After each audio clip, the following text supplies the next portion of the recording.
umat Islam ini yang kadang-kadang susah. Makanya saya tuh Pak, jujur Pak, saya juga pengurus masjid ya Bu ya. Saya lihat di masjid itu kadang orang gontok-gontokan. Nanti kalau udah main futsal akur gitu. Saya dalam hati gini, kayaknya bagusnya sholat berjamaah di lapangan futsal aja. Kenapa? Di masjid gontok-gontokan, setannya lebih dahsyat. Jadi Bapak Ibu jangan pikir mentang-mentang di masjid gak ada setannya gitu. Salah. Di masjid malah banyak setannya Pak. Bapak jangan oleh kanan kiri tersinggung nanti teman-teman ya. Mana setannya Pak Ustaz? Mohon maaf teman-teman, setan katanya dilokalisasi. Jadi sekolah itu justru dilokalisasi gak ada setan. Karena gak pakai diganggu setan, udah setan semuanya. Tapi kalau di masjid ini level setannya itu kalau setannya setan sudah mulai level S3 jurusan penyesatan manusia. Akhirnya gontok-gontokan tuh bawaannya. Perbedaan-perbedaan tipis jadi gede. Perbedaan-perbedaan kecil jadi masalah gede. Itu jujur aja penyakitnya di situ. Makanya saya sering bilang, ayo teman-teman dijaga persatuan ini ya. Kenapa demikian Pak Ustaz? Senang kalau melihat akun. Tadi pagi saya ceramah di Al-Hikmah. Tadi malam saya ceramah di Masjid Al-Murabi. Siang tadi saya ceramah di Masjid Al-Jabar. Melihat orang Islam kumpul banyak. Sekarang di Kok, Masya Allah sebanyak ini. Ini keren gitu loh Pak. Tapi acara ini gak bisa disebut sukses.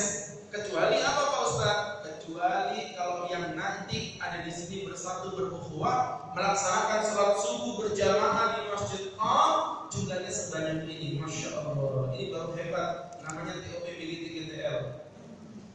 Ada yang tahu? Gampang banget gitu loh, agak gaul itu. Oh, beda.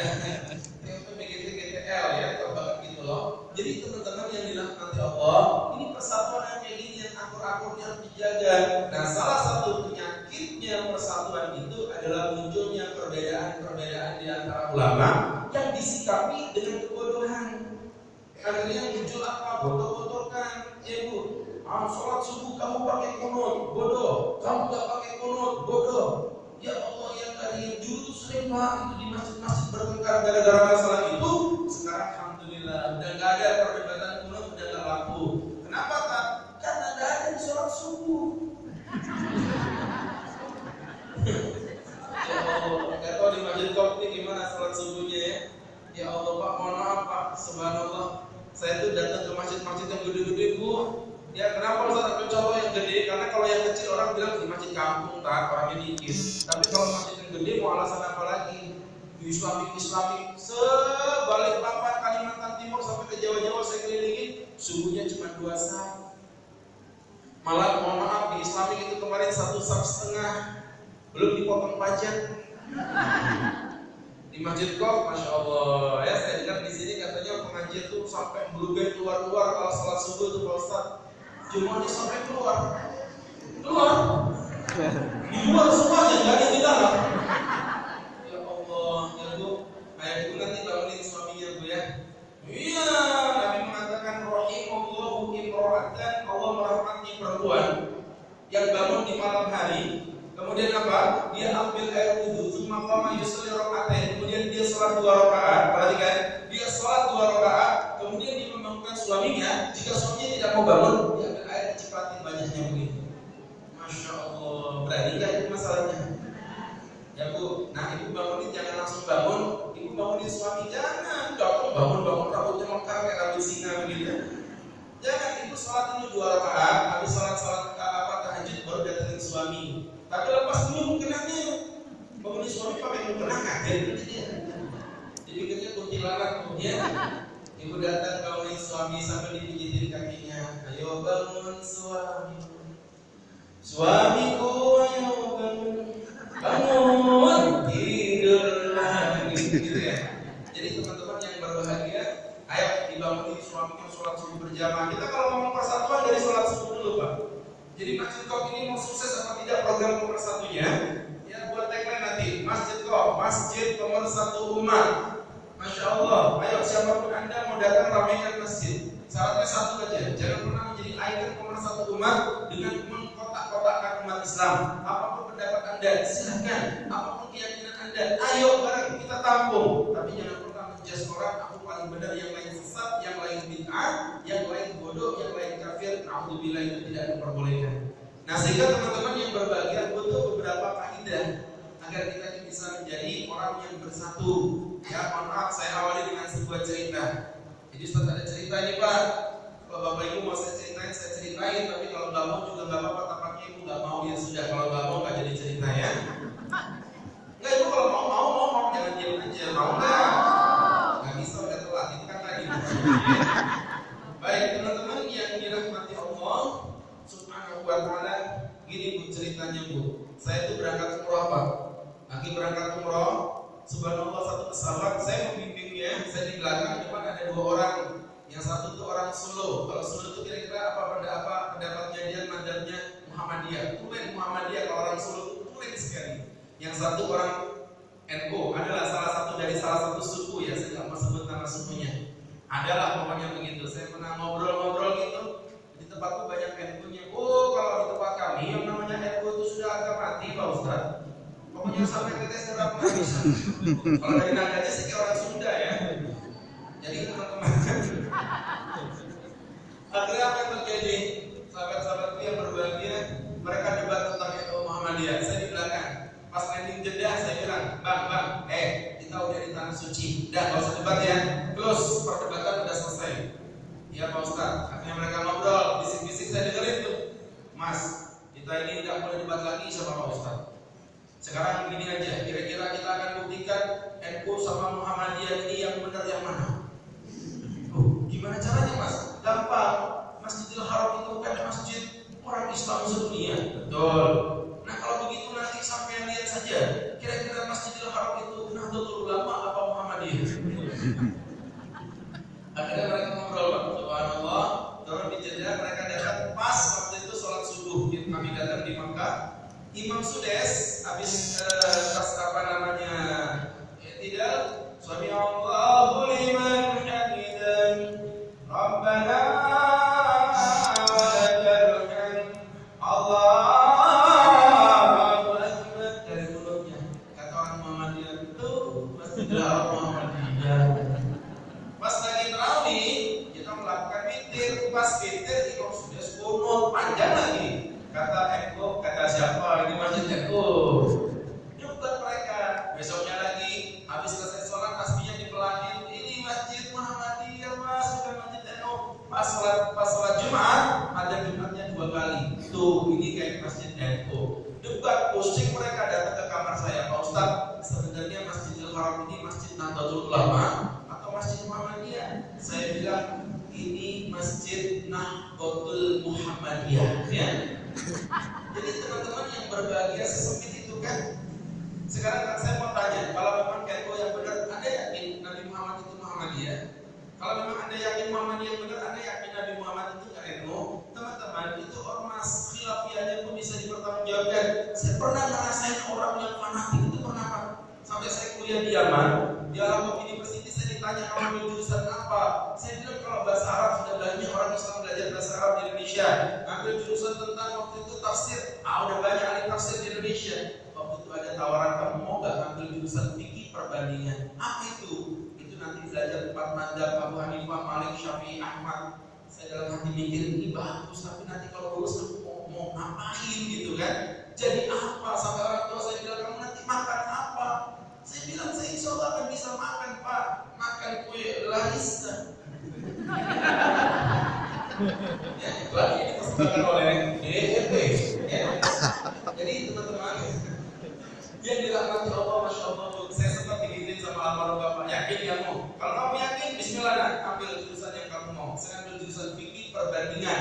Namanya fikih komparatif. Kita belajar pendapat Imam Abu Hanifah bagaimana, pendapat Imam Syafi'i seperti apa, pendapat Imam Malik kayak apa, pendapat Imam Ahmad bin Hanbal seperti apa. Ini yang 4 ini Ahlussunnah wal Jamaah. Di luar Ahlussunnah wal Jamaah pun ada mazhab namanya Zahiriyah, Abu Dawud Al-Zahiri, Ibnu Hazm Al-Zahiri. Di luar itu pun lagi ada mazhab Al-Ja'fariyah di orang Syiah. Ada mazhab pula namanya mazhab Abadiyah yang diikuti oleh teman-teman dari Khawarij itu. Jadi teman-teman khilaf ini banyak.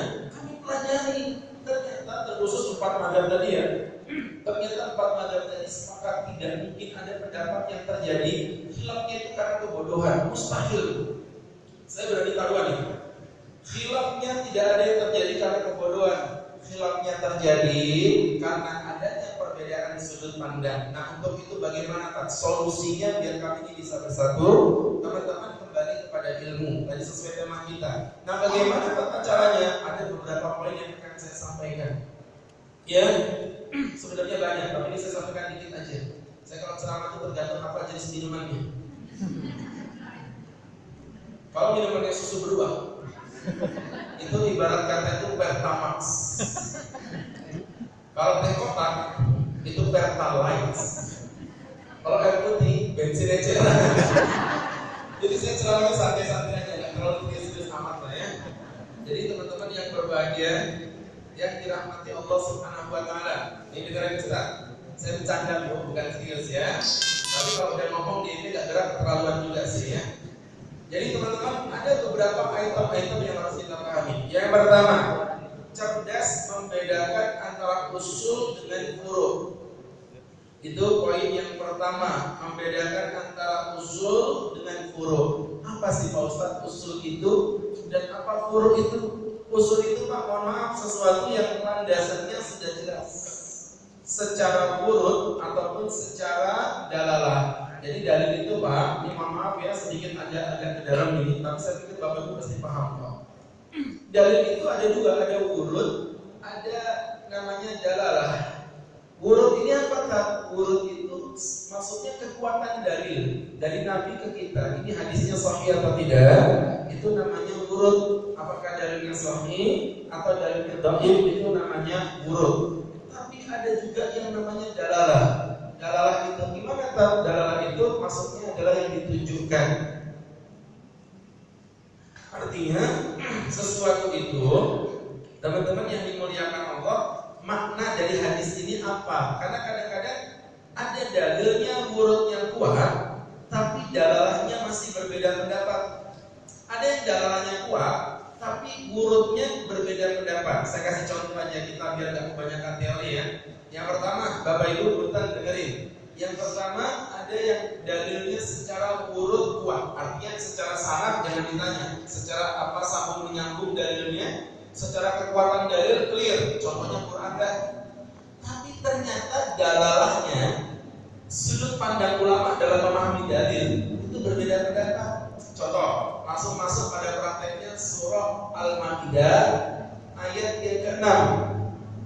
Allah berfirman, "Aula masdumun nisa," atau kau menyentuh wanita yang membatalkan wudu atau engkau menyentuh wanita. Nah, kata-kata menyentuh itu ternyata ulama ada dua sudut pandang. Ada yang memahami menyentuh itu Pak, kulit dengan kulit menyentuh.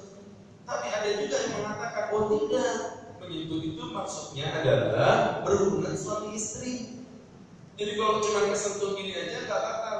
Yang bilang pertama tadi siapa? Ibnu Abbas.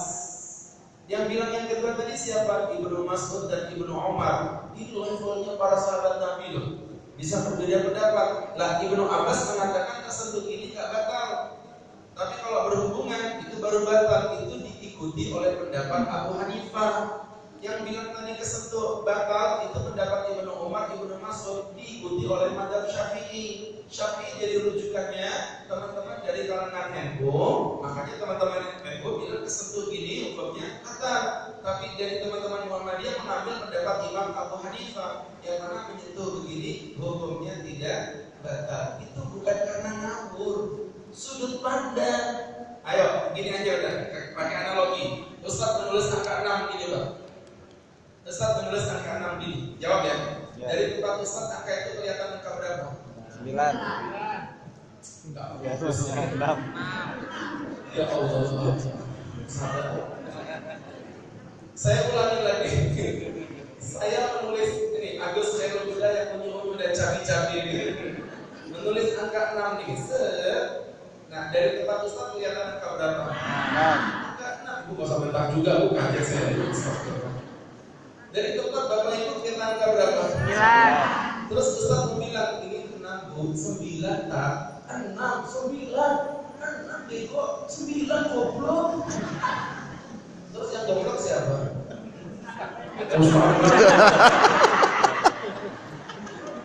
Ngajak lagi pokoknya. Yang goblok itu adalah orang yang mudah menggoblok-goblokkan goblok terhadap dalil apa dari orang yang digoblok-goblokkan tadi itu. Ulangi kalau bisa, saya kasih hadiah. Bu, makanya jadi ustaz itu susah bu, ngamalin itu, makanya wajar kalau ustaz itu dikasih susu beruang, itu wajar. Bukan air putih begitu. Jadi teman-teman, dirangkai Allah, aduh kompleknya mewah, mesinnya keren. Jadi sok saya Pak ya.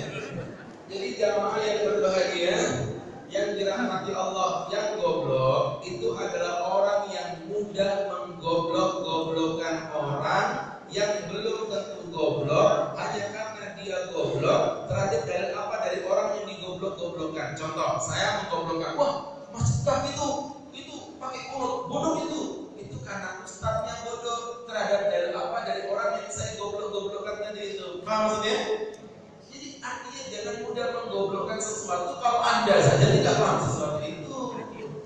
Jangan mudah bilang ini ada dalilnya, ini ada dalilnya. Hello, tidak ada dalilnya atau ada dalilnya tapi antum tidak tahu dalilnya apa. Itu dua hal yang berbeda. Jadi teman-teman hati-hati waspada. Kayak tadi itu masalah tersentuh lagi perempuan itu masalah khilaf guys. Khilafnya dari zaman ulama, bukan ulama, dari zaman sahabat Nabi. Coba bayangin. Gitu kemudian kita menjustifikasi saya paling benar. Kalau Ustaz gimana? Saya menghargai ada orang tertentu gak batal. Tidak apa-apa.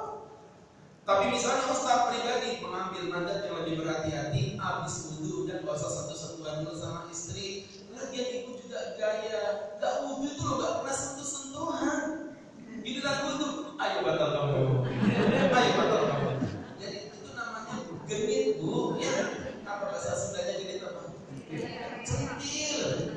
Ya Allah, jadi teman-teman yang berbahagia, itu pun madzhab Syafi'i yang membatasi yang disentuh kulit Pak. Kalau bukan kulit tidak batal. Rambut gini kalau disentuh gini nggak ada yang batal. Jadi misalnya ibu disentuh-sentuh sama suami ya Allah istriku, aku jadi kan sama kucingku. Ya, teman-teman. Rambut, apalagi gigi, nggak batal kok, giginya lucu. Ya seperti itu, tulang itu juga nggak batal, kuku nggak batal. Yang penting bukan kulit, itu madzhab Syafi'i begitu ya. Jadi teman-teman yang berbahagia, ini contoh lagi. Saya kasih contoh lagi biar lebih mantap. Dalilnya kuat, tapi sudut pandangnya berbeda lagi. Contohnya apa Pak Ustaz? Masalah jilbab dengan cadar. Ibu pernah nggak sebetulnya penasaran di hati? Oh iya nanti perempuan itu kadang ada yang berjilbab, ada yang bercadar. Sebenarnya itu yang benar mana sih? Kalau memang jilbab yang benar, udahlah nggak usah cadaran ya. Jadi aneh itu beda-beda. Tapi kalau emang cadar yang benar, ya udah pakai cadar semua. Masa menutup aurat mukanya nggak ditutup, rasanya kok kayak gimana? Ini pendapat ini kadang-kadang muncul di hati ibu, ya kan? Jadi kan pokoknya enggak ya sudah nggak saya jawab. Kemudian kita lanjutkan. Enggak, aku kalau nggak jawab malas saya ngomong. Ibu ngomong dong. Aku itu nggak bisa digituin. Ya Allah, mimpi apa sih kok nenek-nenek begini? Ibu kok nggak ada yang muda ya tua-tua semuanya. Oh, masih ada. Ya Allah, itu yang nenek asli oleh marah. Jadi teman-teman yang dirahmati Allah, ibu-ibu yang dimuliakan Allah, dengan ustaz bapak-bapak yang dirahmati Allah, masalah cadar khilafnya itu ada di Quran Pak. Surah An-Nur ayat 31. Wala yubdina zinatahunna illa ma dhahara minha. Dan janganlah kalian para wanita mempertontonkan aurat kalian kecuali apa yang nampak darinya. Kecuali apa yang nampak darinya. Bentar Bapak Ibu. Waktu Allah bilang janganlah kalian mempertontonkan kecantikan kalian, berarti positif itu dari pucuk rambut, pucuk kaki wajib ditutup semuanya. Problemnya Allah bilang gini, illa ma dhahara minha, kecuali apa yang nampak darinya. Masalahnya yang nampak darinya itu apa? Andai kata Allah bilang gini, semua wajib ditutup kecuali giginya, ya udah positif begini. Paham ya? Kecuali hidungnya, jadi itu aku kelihatan.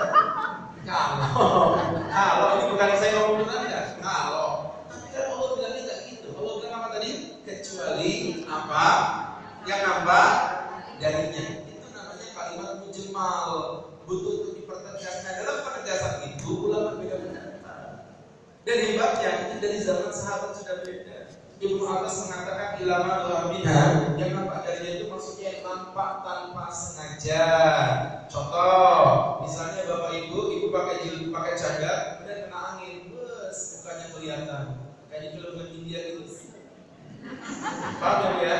Nah itu yang kayak begitu nggak apa-apa. Berarti kalau gitu wajahnya aurat. Berarti wajib pakai cadar tuh kalau mengikuti penafsirannya Ibnu Abbas.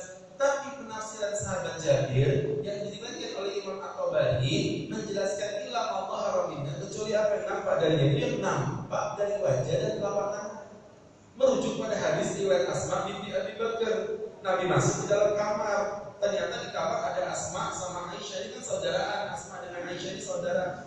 Asma pakai baju tipis karena dia pikir gak ada Nabi. Nabi masuk kamar. Normal dong Nabi gak pakai izin, kan kamar-kamarnya sendiri. Nabi nyelonong. Ada Asma pakai baju tipis. Nabi langsung palingkan wajahnya begitu. Ya, Nabi kalau ketemu cewek cantik baju tipis gitu, sama. Atau bapak-bapak Al-Qaf ini juga begitu. Kalau ada cewek cantik langsung dia begini, mencari di mana titik yang lebih terang. Ya. Subhanallah. Jadi bapak ibu yang berbahagia, mohon maaf ya teman-teman ya, Nabi palingkan wajah. Nabi bilang begini, innal mar'a idza balaghatil haidha la yusbah an yura minha ila hadha wa hadha. Asma. Nabi pakai Nabi. Kalau ada perempuan sudah sampai umur haid, tidak pantas dilihat darinya kecuali ini dan ini, kecuali ini dan ini, kecuali ini dan ini. Itu pun khilaf lagi di antara ulama apakah hadis ini sahih atau tidak. Subhanallah, Islam luar biasa. Muncullah perbedaan. Imam Syafi'i mengatakan, Imam Ahmad mengatakan cadar hukumnya adalah wajib, sedangkan Imam Abu Hanifah, Imam Abu Hanifah, Imam Malik mengatakan bahwa cadar hukumnya sunnah alias tidak wajib sama sekali. Jadi teman-teman dari situ khilaf terjadi.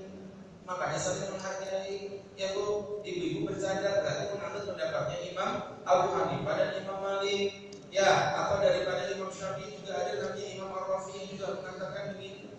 Daripada Syafi'i juga begitu, ada yang bercadar. Jadi nggak usah saling, wah itu bercadar tuh teroris. Tidak boleh begitu. Memang yang teroris kadang-kadang bercadar, tapi apakah setiap yang bercadar itu teroris? Belum tentu. Setiap kotoran warnanya kuning, tapi tidak semua yang kuning itu kotoran. Ini kuning. Jadi teman-teman, pokoknya ada yang makan, terus nanti ngambil ya. Jadi teman-teman, saya tidak kenal Allah. Kuning juga. Kuning emas bisa. Jelas ya. Jadi itu namanya khilaf sudut pandang. Makanya harus dibedakan mana buruk mana usul. Saya kemarin itu punten ya diprotes sama mahasiswa saya. Mahasiswa itu gitu Pak. Mahasiswa itu kadang-kadang kritis tapi kurang sopan. Itu sih Pak Ustaz. Begitu. Beda kalau jemaah-jemaah masjid kayak masjid Top ini kan orangnya tawadhu gitu ya. Ustaz ngomong apa? Jadi pokoknya pasrah. Emang bedanya sopan sama bingung itu tipis banget ya. Ini kayak gini sopan, Masya Allah.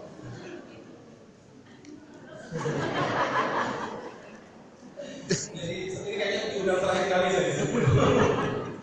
Jadi teman-teman yang berbahagia, berangkat dari situ itu masalah apa usul dan furu beda. Nah mahasiswa saya protes, Ustaz punten ya, Ustaz kadang-kadang ceramah teman-teman yang Muhammadiyah dan lain sebagainya, Ustaz semuanya oke lah gitu. Tapi kenapa Ustaz dengan kelompok Ahmadiyah, Ustaz begitu tegas, dengan kelompok Syiah Imamiyah, Ustaz begitu tegas? Kenapa berbeda? Itu makin konsisten Pak Ustaz. No, Anda harus bedakan mana usul, mana furu. Kalau yang usul kita harus saling menghargai. Tapi kalau masalah furu, kalau masalah furu kita harus menghargai. Tapi kalau masalah usul itu nggak bisa. Kita main-mainin lagi. Nabi terakhir kita adalah Nabi Muhammad. Ada orang bilang Nabi terakhirnya Ahmad bin Sayyulam, boleh nggak Bu? Nggak boleh Pak, harus tegas. Di Ustaz ini hargai dan pendapat. Nggak bisa. Anda kalau membuat agama buat agama sendiri. Jadi ngaku-ngaku Islam pakai nama Nabi Muhammad, tapi ada Nabi setelah Nabi Muhammad, nggak bisa.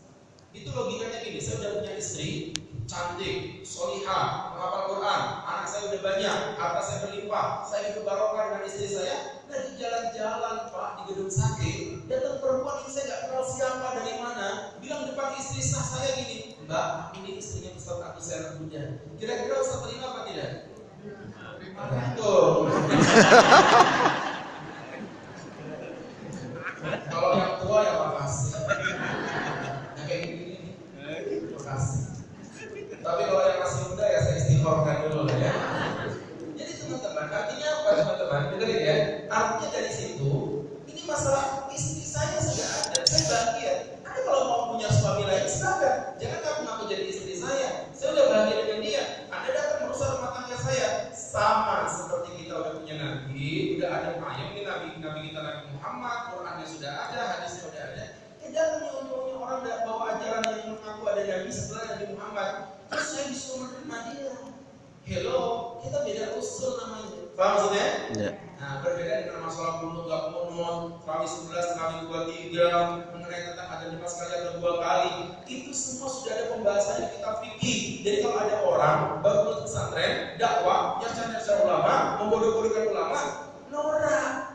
Itu sudah ada di kitab-kitab fikih. Ayo datang sini kita ngobrol. Masalah apa yang mau dibahas? Saya akan jelaskan. Khilafnya ada dan ulama punya sudut pandang. Demi Allah Pak, saya belajar 5 tahun di Al-Azhar University tentang ilmu ini, tidak menemukan satu khilaf pun yang tanpa dasar sama sekali. Tidak ada. Imam Syafi'i bilang ini haram. Kenapa Imam? Baik terserah aku, pokoknya begitu. Tidak ada. Yang ada selalu ada dalilnya. Masalah nanti dalil ini kuat, ini tidak. Itu kan sudut pandang teman-teman. Dan kita nggak boleh ngejudge orang berdasarkan sudut pandang. Paham ya? Yep. Jadi teman-teman yang dirahmati Allah, itu tadi poin yang pertama. Kemudian yang kedua, teman-teman yang dirahmati Allah Subhanahu wa taala, kaidahnya perhatikan, ini bahasa Arabnya dulu. Natafaham fi ma ikhtalafna wa nata'awan fi ma ittafaqna. Begitu ya, jelas ya? Baik, kemudian berikutnya yang ketiga. Itu bilang yang artinya gitu loh ya. Dengan menyebut nama Allah. Artinya apa Pak Ustaz? Natafaham fi makhtalafna. Kita saling menghargai terhadap apa yang kita perselisihkan. Wa nata'awan fi mattafaqna. Dan kita saling membantu dalam perkara yang kita sepakati. Kalau bisa dicatat, tempel di kertas yang gede, tempel di masjid situ. Saling menghargai terhadap apa yang kita perbedakan dan saling tolong menolong terhadap apa yang kita sepakati. Siapa yang bilang itu? Adalah Syekh Yusuf Al-Qaradawi, salah satu ulama di akhir kontemporer yang baru saja meninggal beberapa bulan yang lalu. Ulama besar pengarang kitab Fiqh Zakat, Fiqh Jihad dan lain sebagainya. Teman-teman yang dirahmati Allah Subhanahu wa taala, ayo saling memahami terhadap apa yang kita perbedakan. Apa sih dalilnya kamu berkunut itu apa? Oh dalil saya begini Kak, Nabi bersabda bla bla bla bla bla bla. Kalau aku nggak berkunut dalilnya apa? Oh, kalau dalil aku nggak berkunut karena bla bla bla bla bla. Oh jadi yang kunut itu ada dalilnya ya? Iya. Oh kamu yang nggak kunut ada dalilnya ya? Iya.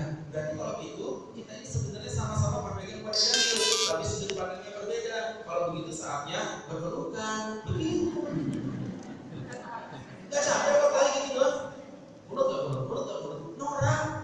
Teman-teman itu masalah kita. Kalau saya mau jelasin bisa juga cuma panjang lagi ceritanya ini.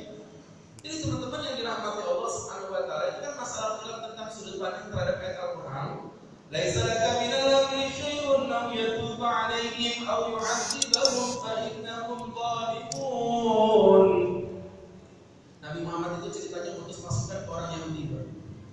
Sama orang Yahudi kurang ajar, pasukannya dibunuh. Nabi marah. Sopan ini, masa putusan dibunuh. Akhirnya Nabi dalam doanya kunut beliau menjumpai orang-orang Yahudi. Allahumma atin yahya wa ra'lan wa da'wan wa asiyah asadillah. Ya Allah laknatlah seorang da'wan asiyah bermaksiat kepada Allah. Ini didengkot dari keluarga Yahudi. Ketika itu turun ayat ini, Muhammad kamu tidak punya hak untuk melaknat mereka atau mengampuni mereka. Biarkan saja mereka orang yang zalim. Abu Hurairah perawi hadis mengatakan kemudian Nabi meninggalkannya.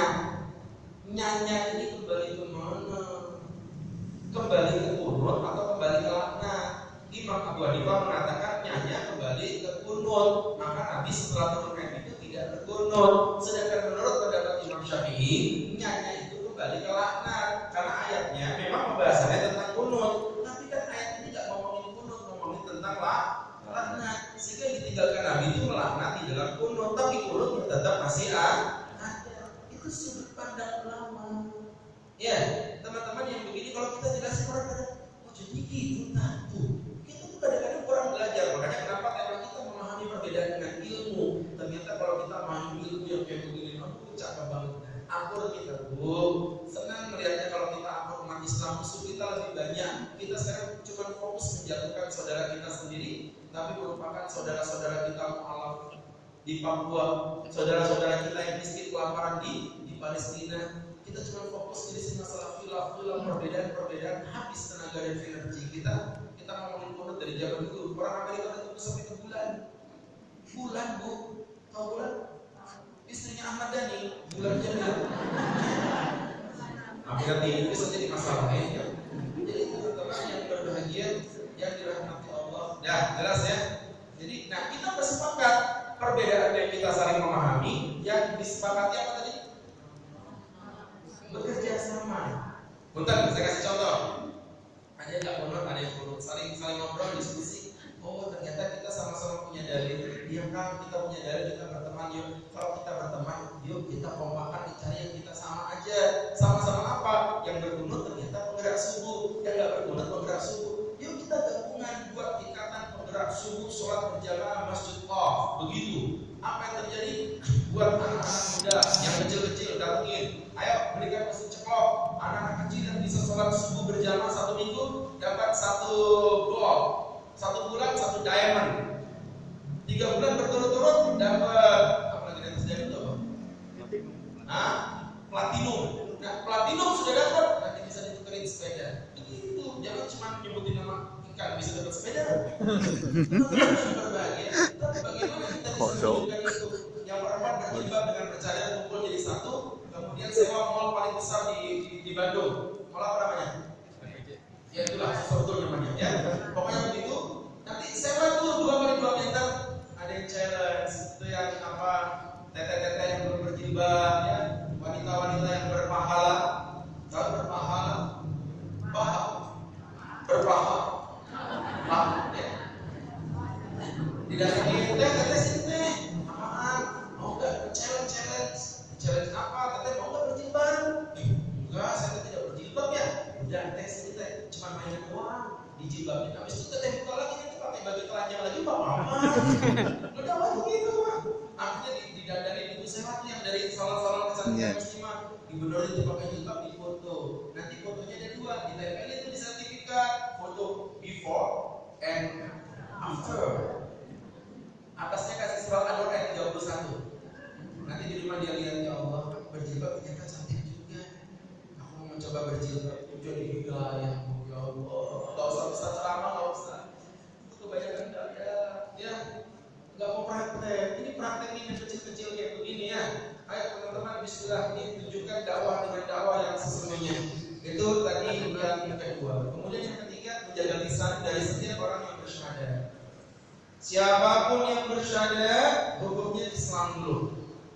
Sampai ada dalil yang membuktikan kekafirannya. Hati-hati, beda sama orang, mohon maaf ya, orang Khawarij. Kalau Khawarij terbalik Pak, orang yang bersyahadat itu kafir sampai ada dalil yang menunjukkan keislamannya. Ngerti nggak maksudnya? Kalau kita Ahlussunnah wal Jamaah yang bersyahadat itu langsung jadi orang Islam sampai ada bukti yang menunjukkan kekafirannya. Makanya kalau ada orang Islam sesalah-salahnya nggak boleh gampang mengkafirkan loh. Nggak boleh. Yanti, mohon maaf tadi itu ada orang mati bunuh diri, aku nggak mau nyolati itu kafir. Bu, nggak boleh gitu bu. Nggak semua yang mati bunuh diri itu kafir loh. Hati-hati. Memang salah pasti dosa iya, tapi nggak kafir bu. Makanya tetap disolati. Mati dalam kondisi mabuk di oplosan ada. Itu juga disolati Pak Ustaz, disolati. Mati dalam kondisi berzina. Ditemukan seorang orang muda berzina dengan seorang nenek-nenek tua di sebuah hotel, mulutnya mengeluarkan busa. Setelah diotopsi ternyata keracunan susu kadaluarsa. Maksudnya susu beruang ya. Jadi sebelum berzina itu dia minum susu beruang, susu nenek sembarangan aja. Jadi teman-teman yang dirahmati Allah ya. Akhirnya apa yang terjadi itu disolati, tapi disolati. Kan nggak disolati itu siapa? Orang yang nyata-nyata sudah mati dalam kondisi kafir. Jelas ya? Jadi orang bersyahadat asyhadu an la ilaha illallah, orang muslim ini saudara-saudara. Apapun Anda punya keyakinan selama Anda tidak keluar dari syariat Allah, tidak sampai keluar dari ajaran Allah, mengatakan orang kafir yang bukan kafir itu kafir. Rasulullah bersabda, "Man qala li akhihi ya kafir." Barang siapa memanggil saudaranya, "Woi kafir." Kafir. Kalau di Bandung enggak ada orang kafir, yang ada kafir. Betul. F-nya jadi P. Saya tanya orang Sunda, ada benar orang Sunda itu kalau ngomong F jadi P? Oh itu fitnah Pak Ustaz, itu fitnah. Kok fitnah sih? Itu fitnah ya. Jadi teman-teman yang dirahmati Allah, dengerin Ustaz. Orang-orang kafir ada, kafir, orang Islam nih, kafir. Faqad ba'a bi ahadihima, dia telah mempertaruhkan salah satunya. Kalau yang dipanggil kafir adalah kafir, nyata dia kafir. Tapi kalau yang dipanggil kafir ternyata tidak kafir, maka kekafiran itu akan memanggul kepada dia. Paham? Naudzubillah min dzalik. Ada orang kembar. Ada orang kembar. Abang adik kembar, mukanya sama, semuanya sama. Terus abangnya bilang ini, mukamu jelek. Berarti maksudnya mukamu jelek, berarti itu sama aja dia menjelekkan dirinya sendiri. Karena muka ini dengan muka adiknya sama. Begitu pula ada muslim manggil orang muslim kafir, maka dia telah mengkafirkan dirinya sendiri. Naudzubillah. Ya, itu tadi yang ketiga. Kemudian berikutnya yang keempat, teman-teman yang dirahmati Allah, belajar. Itu manfaat. Masjid Qaf harus menjadi barometer, menjadi kiblat peradaban ilmu di Kota Bandung. Tadi ketika saya ceramah di Masjid Jabar, dengan pengurus saya tadi ditemukan, saya bilang, ini masjid sudah secantik ini Pak. Kalau Bapak main-main, Masjid Al-Jabar ini nggak jalan, antum tahu apa yang terjadi? Masjid Al-Jabar adalah masjid dalam rangka mempercepat program akselerasi percepatan kiamat. Kenapa? Nabi bersabda, "Wala taqumus saa'ah hatta yatabahanna subil masajid." Tidak akan datang kiamat sampai datang orang berlomba-lomba membangun masjid. Siapa mau bilang Masjid Al-Jabar itu jelek? Tidak ada. Masjidnya cantik. Tinggal bagaimana Anda menghidupkan masjid itu. Kalau masjid ini hidup, cakep jadi peradaban. Kalau enggak, ini jadi percepatan menuju kiamat. Masjid Qom juga berlomba-lomba. Kita juga begitu, kita hidupkan kajian-kajian ilmu yang benar-benar berbasis ilmu, bukan hanya ceramah-ceramah tematik, tapi juga ada pelajaran. Senin, Ustaz Fulan pelajarannya fikih, kitabnya apa? Selasa, kitab Ustaz Fulan kitabnya ini pelajarannya hadis. Hari Rabu, Ustaz Fulan pelajarannya tafsir Quran, kitabnya ini. Terus begitu. Jadi kayak kampus, kamu pasang di situ baliho yang besar, ya kan? Jangan cuma foto yang itu di waterfall depan situ ya. Itu foto siapa di situ tadi? Mantap. Itu mulianya cuma 1 hari kok. Nanti habis selesai ini dicopot buat alas potong daging kurban. Ya, terus mukamu kau injek-injek di situ ya. Jadi teman-teman, saya udah tahu gaya-gaya mulut. Nanti muka Ustaz tuh diinjek-injeknya waktu ngomong daging-daging itu kan. Jadi teman-teman yang dirahmati Allah, ini seperti pesan ya Bu ya. Ayo kalau ingin bersatu umat harus benar-benar ilmunya ada. Kalau udah kayak gini kan kita enak nih fokus ya. Insya Allah teman-teman yang dirahmati Allah bersatu. Buang itu perbedaan-perbedaan yang tidak semestinya. Kita akur, umat Islam harus bersama. Ada Kiai NU berteman dekat dengan Kiai Muhammadiyah. Kiai NU mengundang buka puasa. Ketika buka puasa, Kiai Muhammadiyah datang buka puasa, setelah itu tarawih. Kiai NU sebagai Sahibul Bait mengimami, tapi beliau memberikan amanah kepada Kiai Muhammadiyah. Monggo Pak Kiai Muhammadiyah jadi imam. Kiai Muhammadiyah bilang begini, aduh saya sebenarnya nggak nyaman karena saya biasa 11, di sini 23. Tapi mau nolak beliau nggak berani, akhirnya beliau imamin.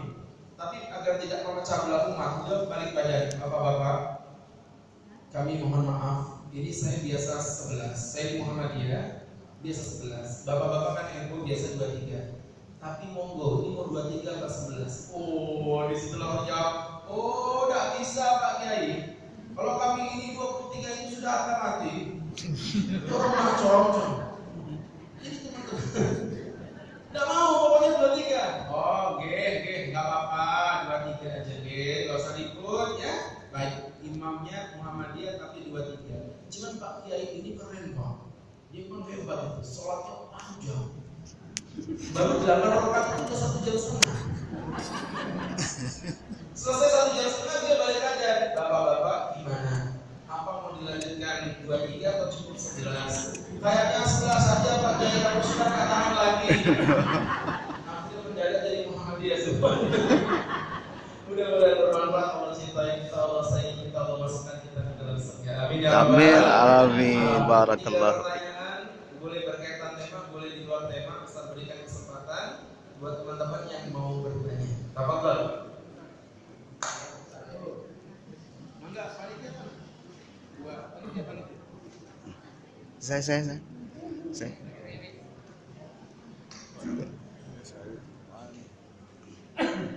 Silakan, 3 pertanyaan. Panitia yang nunjuk ya.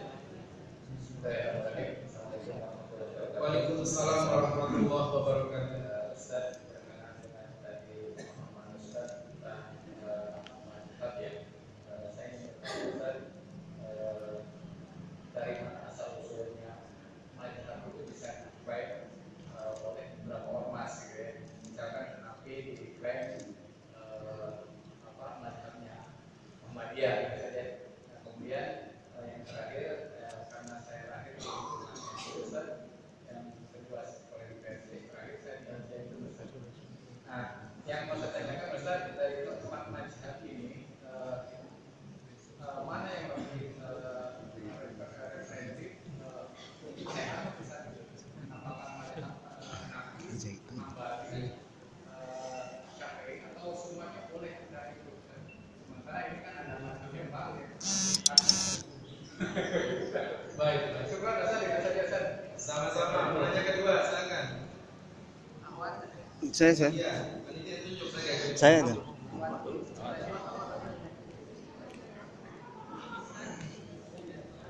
Yang ketiga. Assalamualaikum warahmatullahi wabarakatuh.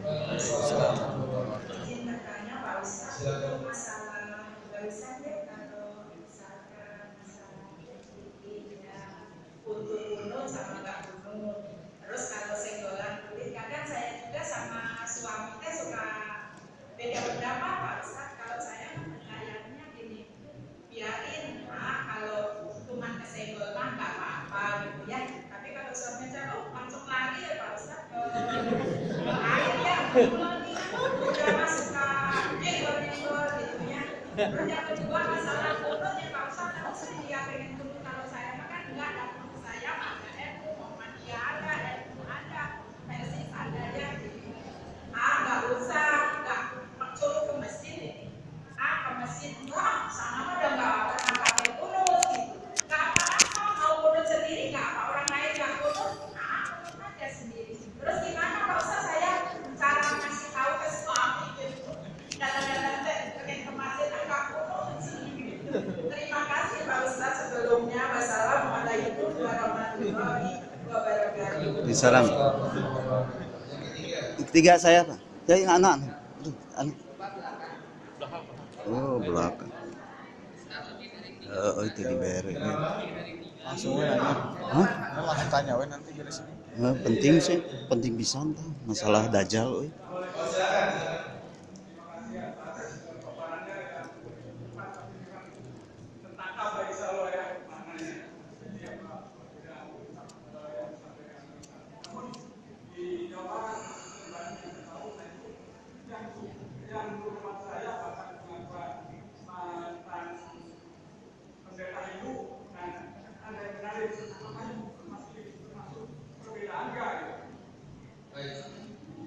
Baik teman-teman yang dimuliakan Allah. Sudah Pak?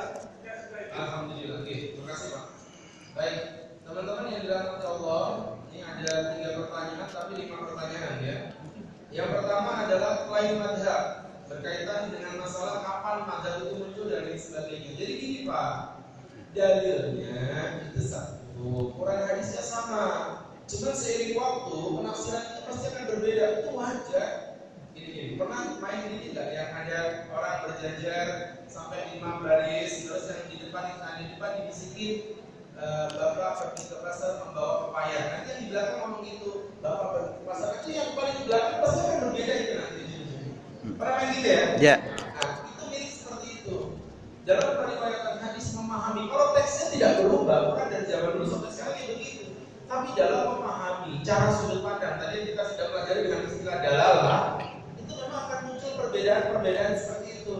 Maka dari situlah di kalangan generasi Nabi di zaman Nabi Muhammad SAW itu pun perbedaan sudah ada. Bahkan di zaman Nabi masih hidup pun itu sudah ada. Apalagi kebayang di zamannya tabi'in. Nah, setelah masa-masa tabi'in lebih parah. Makanya satu-satunya empat madzhabul arba'ah yang menjadi tabi'in itu adalah Imam Abu Hanifah. Belum meninggal 150 Hijriah. Beliau masih menjumpai para tabi'in. Jadi Abu Hanifah itu tabi'in. Setelah Abu Hanifah masih hidup, waktu itu ada Imam Malik. Imam Malik kemudian Imam Abu Hanifah meninggal 150. Imam Syafi'i dilahirkan. Imam Syafi'i lain kemudian dia menjadi gurunya Imam Ahmad bin Hanbal. Jadi ini satu perguruan sebenarnya satu circle begitu ya. Nah, berkaitan dengan itu para ulama kemudian mereka memahami dalil dari Quran, dari hadis dengan ilmu yang ada, ilmu usul fikih, ya Bu, ada ilmu mantiq, ada ilmu balaghah, ada ilmu alat dan lain sebagainya. Dari semua ilmu-ilmu ini para ulama mencoba menyerap maksud Quran hadis itu apa.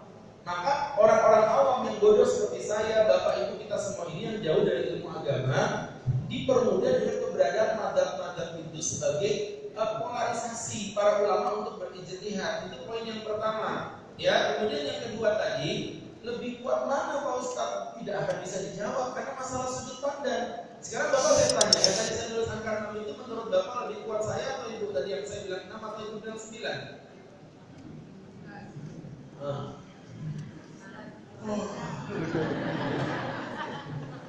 Itu ilmu sudut pandang tidak bisa pernah lebih kuat. Nanti akan jadi lebih kuat menurut siapa? Gitu. Nah masalah tadi, jadi Pak Ustaz kenapa kalau NU kalau langsung Syafi'i, kalau NU memang langsung berkomitmen pada madzhab Syafi'i, itu clear sudah. Makanya kalau NU itu konsep dasarnya berpegang pada 4 madzhab. Kan madzhab ini harus sunnah jamaah. Imam Abu Hanifah, Imam Malik, Imam Syafi'i, Imam Ahmad. Nah teman-teman NU langsung menembak mengikuti pendapatnya Imam Syafi'i. Teman Muhammadiyah beda. Teman-teman Muhammadiyah punya sudut pandang yang berbeda, mengikuti majelis tarjih. Jadi di antara ulama-ulama Muhammadiyah yang paling dedekot, mereka berkumpul merumuskan masalah. Makanya teman-teman Muhammadiyah kadang ikut Abu Hanifah, kadang Imam Malik, kadang Imam Ahmad, kadang juga Imam Syafi'i. Ada beberapa poin yang disepakati ya dengan Muhammadiyah kan? Nah itu mengikuti madzhab Imam Syafi'i. Sehingga berangkat dari situ, teman-teman Muhammadiyah mengikuti majelis tarjih namanya. Dan itu ulama-ulama besar. Emang boleh kok kita mencomot-comot madzhab begitu? Boleh, asalkan pakai dalil, bukan berdasarkan nafsu. Contoh, Imam Nawawi itu penganut madzhab Imam Syafi'i. Tapi dalam beberapa madzhab beliau tidak bersepakat dengan Syafi'i. Imam Syafi'i mengatakan sholat tasbih ada, Imam Nawawi mengatakan tidak ada. Padahal Imam Nawawi itu ulamanya Imam Syafi'i. Jelas ya? Itu boleh tak? Boleh, berdasarkan sudut pandang dalil. Yang nggak boleh itu mencari mana yang enak. Madzhab Imam Syafi'i kalau menikah wajib ada wali, ada saksi.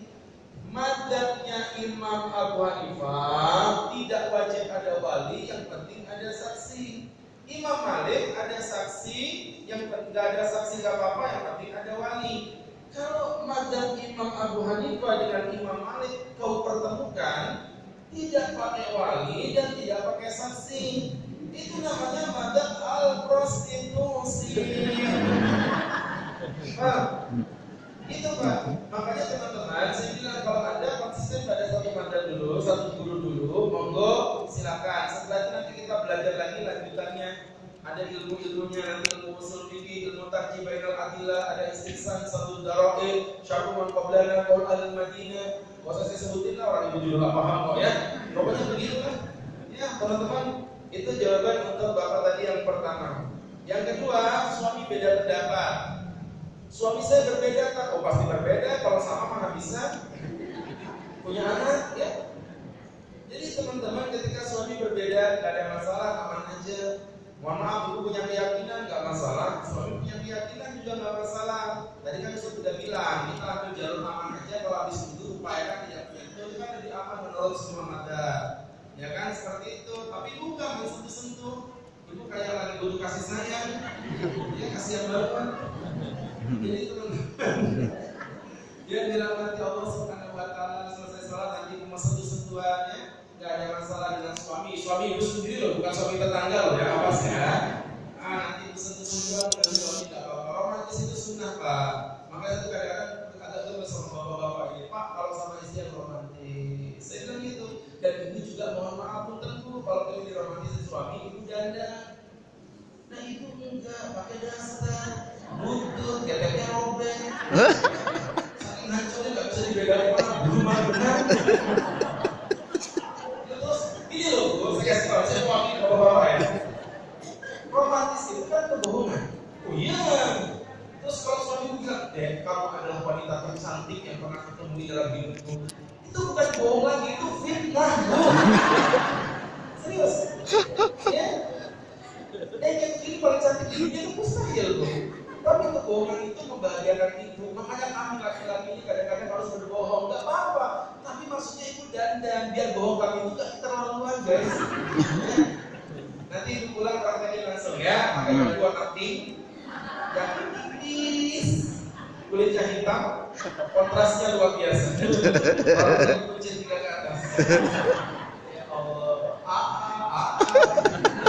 Kata suaminya innalillahi wa inna ilaihi raji'un. Paham ya? Jadi seperti itu nanti diromantisi sama suami. Kemudian tadi suami nggak ke masjid karena ada perbedaan, ibu harus nasihati, nggak boleh. Ya maaf ya silapnya biasa. Tapi kalau nggak sholat ke masjid, itu bukan laki-laki yang solih, laki-laki yang solihah. Ya, laki-laki sholatnya di masjid, kalau perempuan sholatnya di rumah. Jadi sholat ke masjid, lepas engkau dengan basmalah, pulang engkau dengan hamdalah, dan jangan pulang membawa jadah. Jadi masya Allah seperti itu yang berbahagia. Jadi dinasihati, didoain lagi. Kalau tidak enak sholat di masjid itu karena nggak berkunut, cari yang masjid ada kunutnya. Nggak apa-apa, yang penting jangan sholat di rumah, sholatnya di masjid. Ya, itu untuk yang keempat. Kemudian yang kelima, masalah tahlil. Ini selalu menjadi masalah khilaf yang panjang. Gini Pak, saya kasih tahu, mohon maaf ya. Kalau kita bicara tahlil, Anda dengan kata-kata tahlil, T-A-H-L-I-L, itu pasti nggak ketemu. Sama sekali, memang tidak ada. Itu cuma sebuah istilah. Tapi Ustaz ngajak kita berpikir dengan cara yang lebih cerdas, cara yang lebih detail. Bagaimana?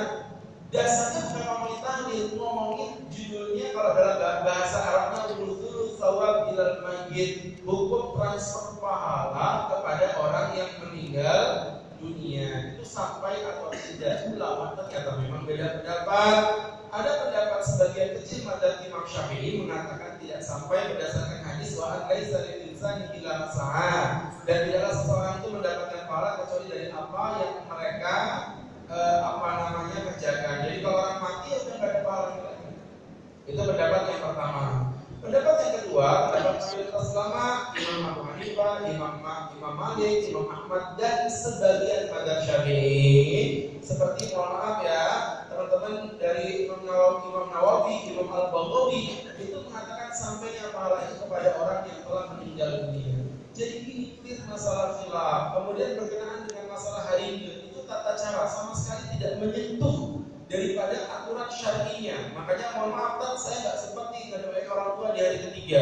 Boleh nggak saya di hari keempat? Kau doain tiap hari pun tidak ada masalah. Jadi itu tidak bagian daripada syariat sama sekali. Nah, kalau dibawa ke ranah Hindu dan lain sebagainya, saya pribadi wallahu a'lam kurang setuju. Karena kalau Anda ngomong begitu, nanti larinya Anda akan mengkafirkan orang yang menyerupai dengan orang-orang kafir. Karena Nabi bersabda, "Man tashabbaha biqaumin fahuwa minhum." Barang siapa yang menyerupai suatu kaum, maka dia bagian dari kaum itu sendiri. Maka berangkat dari situ, mohon maaf teman-teman, jangan bawa masalah khilaf fikih lari sampai kepada masalah itu. Pak Ustaz, saya tidak setuju. Saya tidak mau mendoakan seperti itu. Gak apa-apa, datang ke kantor DIP, bawa duit yang banyak. Ini saya titip duit 10 juta, ya nilai pahalanya buat almarhum bapak saya pulang itu ulama sepakat sampai pahalanya berdasarkan hadis sahih riwayat Muslim.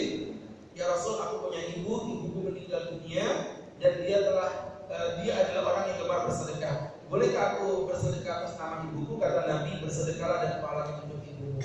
Kayak gitu. Tapi kalau ada yang berdoa seperti itu biasa aja, tidak usah sampai dibawa peranan masalah ini Hindu lah dan lain sebagainya, bla bla bla dan lain sebagainya. Monggo silakan dipelajari Pak ya.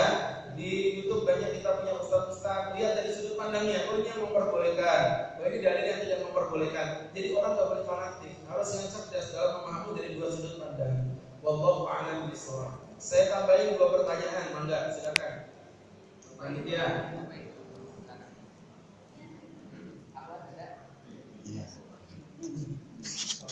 Aduh, dia langsung.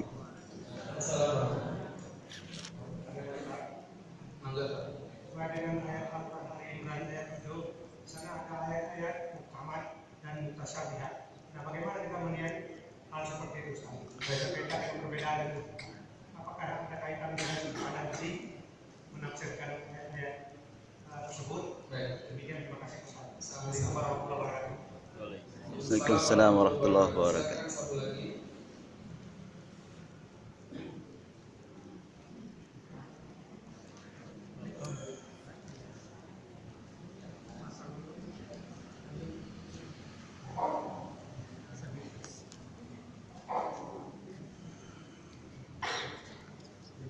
Assalamualaikum warahmatullahi wabarakatuh. Waalaikumsalam.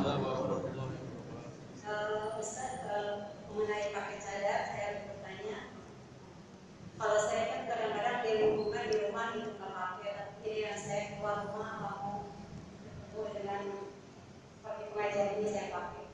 Gimana ini? Itu aja. Baik. Terima kasih. Sama-sama. Terima kasih Bunda. Baik teman-teman yang berbahagia dirahmati Allah Subhanahu wa taala, ada dua pertanyaan. Pertanyaan pertama menukil dari surat Ali Imran ayat yang ke-7, Allah berfirman, A'udzu billahi minasy syaithanir rajim. Walladzi anzala 'alaikal kitab. Dan dialah Allah yang telah menurunkan kepadamu kitab. Ya, dialah Allah yang menurunkan kepadamu kitab. Minhu ayatun muhkamatun hunna ummul kitab. Sebagian dari ayat-ayat itu ada yang bersifat muhkamat. Muhkamat itu ketetapannya sudah jelas, clear, tidak ada mengandung kata-kata yang bersifat ambigu. Tahu ambigu ya? Yang multi tafsir. Wa ukharu mutasyabihat. Sedangkan yang beberapa ayat lainnya itu adalah ayat yang mutasyabihat, ayat yang tanda kutip ambigu, bukan karena ayat yang tidak jelas, tapi karena ilmu kita yang nggak nyampe di situ. Makanya Allah sebutin di ayat berikutnya, فَأَمَّا الَّذِينَ فِي قُلُوبِهِمْ زَيْغٌ فَيَتَّبِعُونَ مَا تَشَابَهَ مِنْهُ ابْتِغَاءَ الْفِتْنَةِ وَابْتِغَاءَ تَأْوِيلِهِ. Sebagian dari orang-orang yang di hatinya terdapat keburukan, terdapat kehinaan, mereka akan mengikuti tasyabuh-tasyabuh itu, mempermainkan ayat-ayat Allah Subhanahu wa taala, dan mereka akan mencari fitnah-fitnah di dalamnya. Jadi begini kesimpulannya, Quran itu ada dua ayat, ada muhkamat, ada mutasyabihat. Yang muhkamat clear, nggak bisa dibantah lagi. Contoh, saya sebutin di satu ayat, ada yang muhkamat, ada yang mutasyabihat. Ayat tentang masa iddah, wanita yang diceraikan oleh suaminya, ya, walil mutallaqati yatarabbasna bi anfusihinna thalathata quru. Bagi perempuan yang ditinggalkan oleh suaminya, dicerai suaminya, masa iddahnya adalah 3 quru. Ya, 3 quru. 3-nya udah jelas, ini muhkamat sebenarnya. Enggak bisa diotak-atik lagi. Tapi ada kata-kata mutasyabihatnya, quru. Quru itu artinya masa. Dan orang Arab membiasakan menggunakan masa quru, kadang untuk haid, kadang untuk suci. Makanya ulama beda pendapat. Imam Syafi'i mengatakan masa di sini masa suci. Imam Abu Hanifah mengatakan masa di sini maksudnya adalah masa haid. Sehingga ada khilaf di antara ulama apakah wanita masa iddahnya 3 kali haid atau 3 kali suci. Yang sudah muhkamat tak boleh diotak-atik. Udah clear itu 3, mau ngapain lagi? 4 tak boleh. 3,5 Ustaz, tak bisa. Karena sudah muhkamat. Qul huwallahu ahad. Katakan Allah itu 1. Kalau ada bilang Allah 1,5 boleh? 1 lebih sedikit aja boleh? Tidak. Itu muhkamat.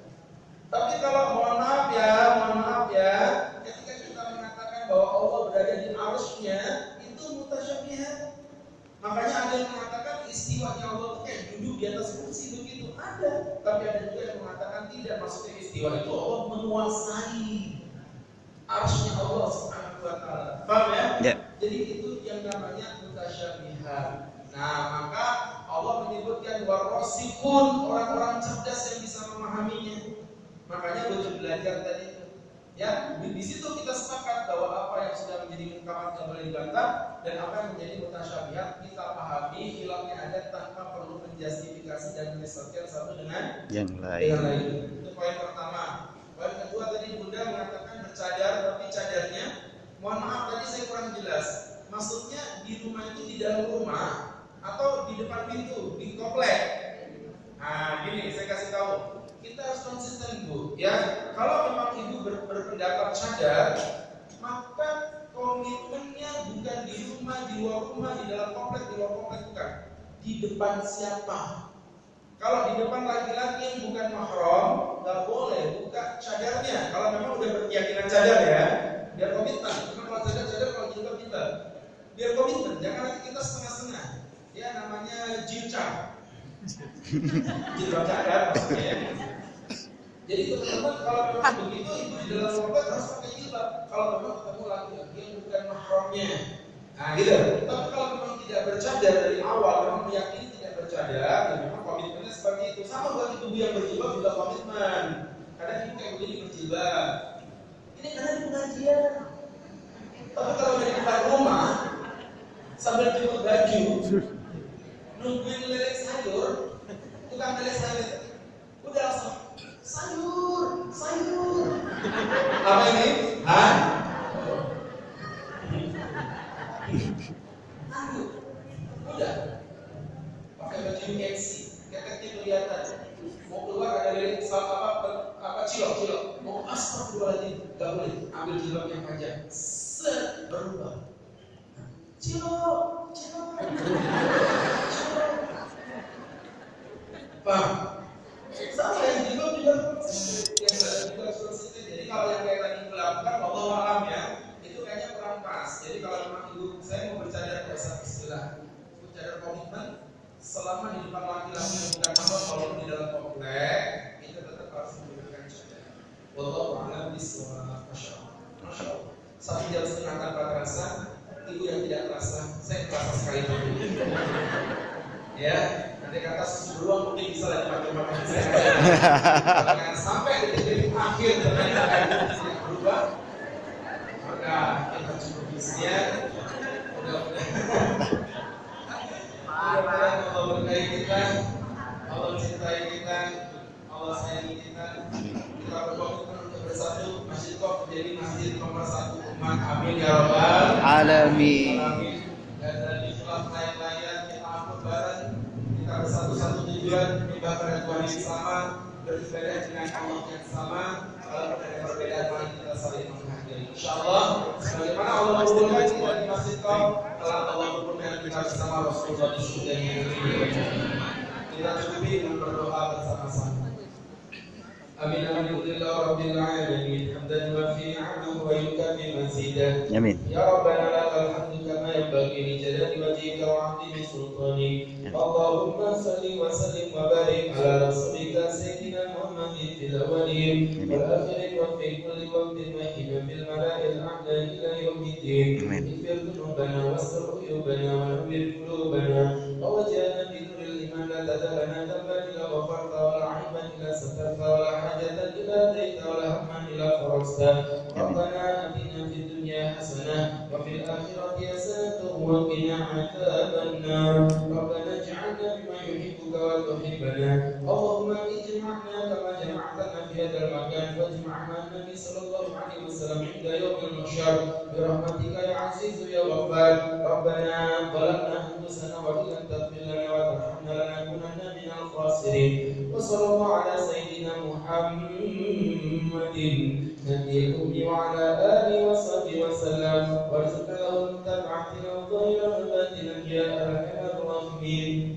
Fadli subhanaka rabbika rabbil izzati amma yasifun. Salamun alal mursalin walhamdulillahi rabbil alamin. Semoga bermanfaat, semoga bisa diambil hikmah. Kurang lebihnya mohon dimaafkan. Jumpa lagi di lain waktu. Mudah-mudahan kita jumpa lagi kelak di Baitullah insyaallah. Amin. Amin ya rabbal. Boleh satu tutup pakai pantun? Boleh. Maksud hati ingin berdendam. Kurang kompak cakapnya. Iya. Udahlah gak jadi malas saya. Maksud hati ingin berdendam. Cakep. Apalah daya tak ada dendam. Cakep. Maksud hati ingin selama panjang. ya. Cakep. Ya, cakep. Waalaikumsalam warahmatullahi wabarakatuh.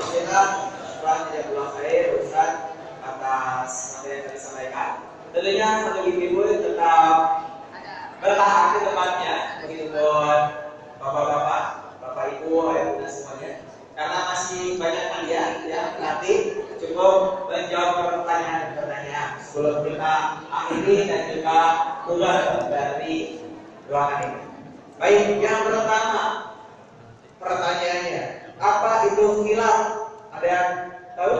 Ayo kita ibu duluan.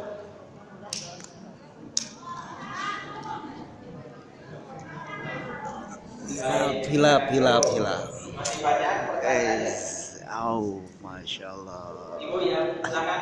Ibu angkat tangan. Nah, apa itu khilaf? Anja.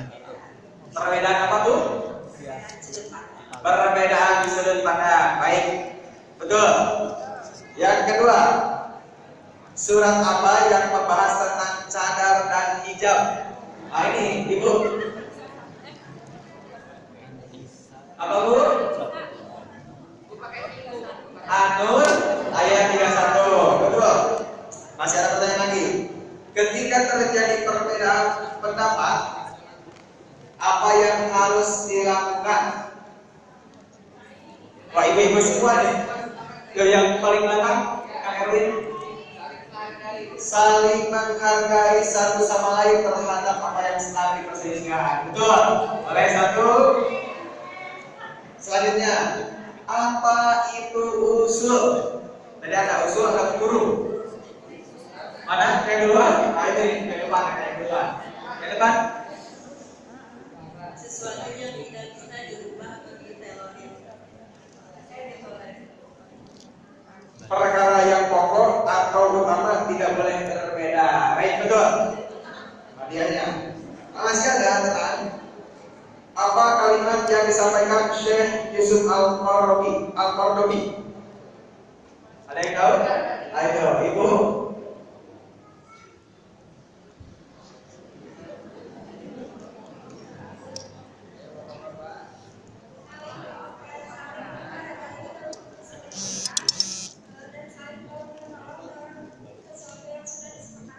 Masya Allah, betul, luar biasa. Masih ada? Satu lagi. Bagaimana mencegah percepatan kiamat dengan masjid? Nah ini di gunung ya. Coba.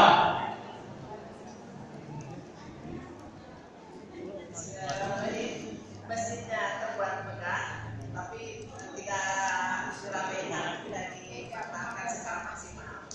Jadi harusnya seperti apa bu? Harusnya diperdayakan dimakmurkan. Lebih dimakmurkan dengan majelis ilmu. Alhamdulillah. Siap betul. Terakhir pertanyaan pamungkas. Bapak-bapak atau ibu-ibu ayah bunda, akhir ini satu paket ya, boleh lihat? Nah, ini hadiahnya banyak, bukan hanya orang lain ya. Nah, ini ada Stella Sparta, keripik singkong, ada Al-Quran. Nah, ini ibu-ibu nih semuanya. Ada apa nih? Tenang ya. Ada video, pas nanti. Masya Allah. Nah, ada juga apa? Kaos kaki dan masih banyak. Ada kulkas itu. Jadi tokonya. Baik. Siapa yang mampu untuk mereview atau memberikan kesimpulan rangkuman pada kajian sore hari ini? Ada? Biasanya ibu-ibu nih nyata dengan sesama. Siap, boleh.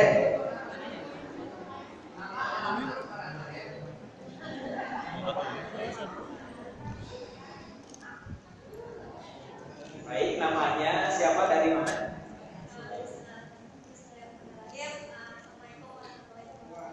Waalaikumsalam. Perkenalkan, saya Reni, berasal dari Sukanegara SMP.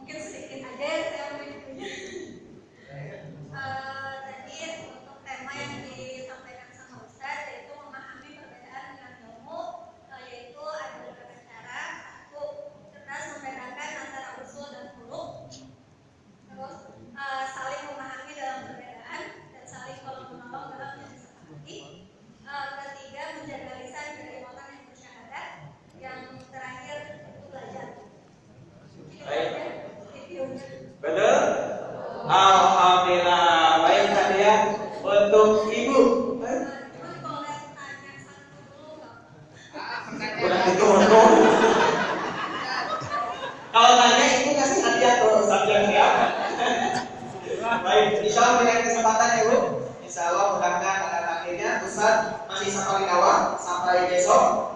Insya Allah nanti jadwalnya kami kirim, mudah-mudahan dulu bisa hadir. Baik, untuk informasi sampai dakwah Ustaz Agus Khairul di Bandung, Insya Allah masih bisa Ibu Bapak simak di Instagram Dewa Eka Praga Foundation. Boleh disimak di sana, Insya Allah kami akan informasikan. Baik, alhamdulillah rangkaian acara telah kita sama-sama ikuti. Mari kita tutup dengan sama-sama beristighfar 3 kali. Astagfirullahaladzim. Semoga setiap nikmat salah yang terletak Allah ampuni, dan tentunya setiap nikmat yang kita rasakan yang Allah berikan kita ucapkan alhamdulillahirobbilalamin, dan kita tutup dengan doa kafaratul majlis. Subhanallah wa bihamdihi. Wabillahi taufiq wal hidayah. Wassalamualaikum warahmatullahi wabarakatuh. Assalamualaikum. Baik, sampai jumpa di Baitullah. Mudah-mudahan kita kumpul di jannah.